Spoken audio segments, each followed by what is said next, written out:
मागच्या काळामध्ये आपण 2016 साली गटशेतीचा एक कार्यक्रम हातामध्ये घेतला होता. त्याला फार चांगला रिस्पॉन्स मिळाला होता.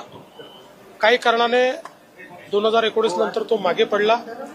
पण आज फार्मर क्रबच्या निमित्ताने ज्या प्रकारे पाणी फाउंडेशनला श्री आमिर खान आणि किरण राव, सत्यजित भटकळ, डॉक्टर पोळ या संपूर्ण टीमला ज्या प्रकारे या गटशेती करता लोकांचा रिस्पॉन्स मिळालेला आहे, तो बघता राज्याचे कृषी मंत्री आणि मी असा निर्णय केलेला आहे की आम्ही नव्याने गटशेती करता एक त्या ठिकाणी धोरण आणू.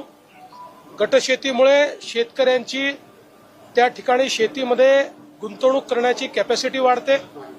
त्याच्यामुळे त्यांचं जे काही त्या ठिकाणी उत्पादन खर्च आहे तो कमी होतो, त्यांची उत्पादकता वाढते आणि मोठ्या प्रमाणात त्यांना त्या ठिकाणी फायदा देखील मिळतो. त्यामुळे सगळ्या योजनांचा कन्व्हर्जन्स करून गटशेतीला सगळ्या योजना उपलब्ध करून देऊ. गटशेती करता वेगवेगळ्या प्रकारे जी काही आर्थिक मदत आहे ती देखील आम्ही उपलब्ध करू. आणि म्हणून माझी त्यांना सातत्याने ही विनंती होती की तुम्ही काही तालुक्यांपुरतं मर्यादित राहू नका. हा जो काही तुम्ही पॅटर्न तयार केला हा यशस्वी होतोय, हा सगळ्या तालुक्यांपर्यंत गेला पाहिजे.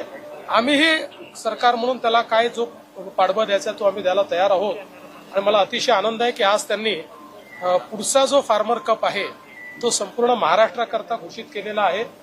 त्यामुळे महाराष्ट्रामध्ये विविध गटांना त्या ठिकाणी प्रशिक्षण देणं आणि त्यांच्यात स्पर्धा तयार करणं हे कार्य त्यांच्या माध्यमातून होणार आहे आणि सरकारची यंत्रणा त्याला पूर्ण मदत करते. सर, नागपूरची संचारबंदी उठवण्यात आली आहे. तुम्ही स्वतः आज सगळा आढावा घेतलाय काल आणि आज बसून. संचारबंदी देखील आहे, काय परिस्थिती आहे नागपूर? परिस्थिती अतिशय शांततापूर्ण आहे.